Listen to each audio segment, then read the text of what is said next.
Hey everybody, Alex Davis here. I'm going to talk about the Rayovac we had on Guntersville a few weeks ago. Got back from Toho, thought the fish was going to be out there on the river ledges like it was before we went to Toho, and I fished for 3 days out there and kind of was disappointed that all the places I thought I was really going to catch them in that tournament, they was gone. I figured a lot of those fish was moving to the bank. The water had went from 46 to about 55, so I tried to catch them the way I wanted to catch them, was out there deep. I struggled for about 3 days in practice trying to fish a way that they fish weren't. Finally, the last day of practice, I kind of quit being stubborn and I went to the bank. Just tried to look for any kind of new milfoil that was growing.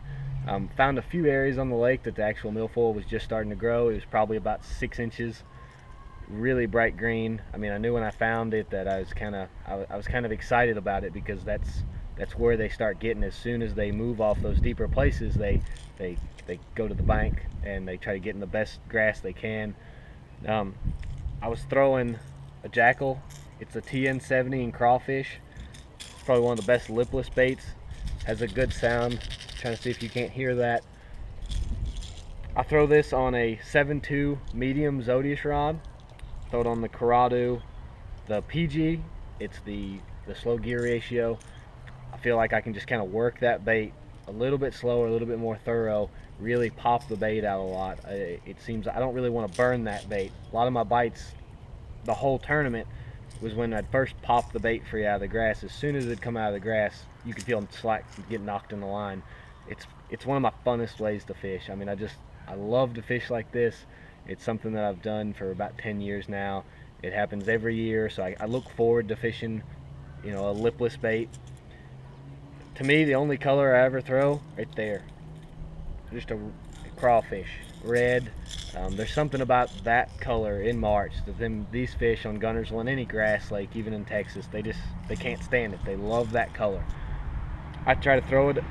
I throw it on 3 different line sizes. I'll throw it on 12, I'll throw it on 15, I'll throw it on 17.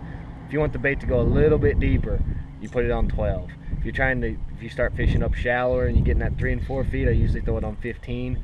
Sometimes in the tournament the second day, I felt like the fish was actually going shallower because the water was warming up, so I throw it on 17. I can just fish that bait, shallower water, still pop it through, still work it the way I want to. The first day, really didn't have the greatest of days. I kind of got saved by a big fish. I caught one about 7.5 pounds, ended up having 18 pounds. The second day, I feel like the fish just ate a lot better. I probably caught 20 keepers on the day. I just had a fun day from start to finish. I think I caught my first one in the first 5 minutes, and I actually caught my last fish in the last 5 minutes. So it was a real fun day. Ended up having a little over 20 pounds. Came in 27th in the tournament. Not really the result that I wanted. But I'll definitely take it. Anytime you can almost catch 20 pounds a day, I feel like it's a success. Most of the guys in the tournament that did really well, they caught the fish out deeper.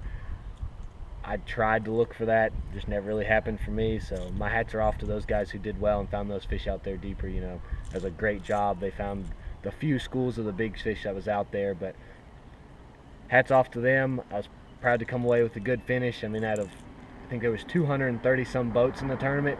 Anytime you can get a top 30 finish and with 230 of some of the best fishermen in the whole country, I consider it a successful tournament. So that was my update for that tournament. Once again, one rod. It was fun. I liked it. One rod, one lure, all day long.